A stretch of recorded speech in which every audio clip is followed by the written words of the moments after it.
video, I will show you how to uncheck in an appointment.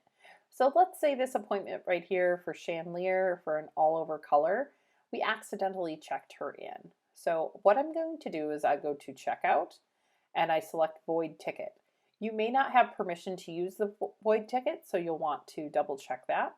So when I click void ticket, it's going to offer me options. I can reset the appointment back to book status. This would be used if the client accidentally got checked in and she just hasn't arrived yet. But if we maybe checked her in and she said, you know what, I got to run, something happened, and I just want to delete the appointment.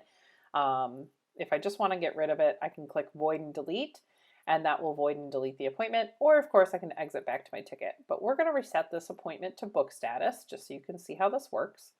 And when I go back to appointments, now she's in book status, and then when she arrives, I can check her in when she gets in. Thank you for watching.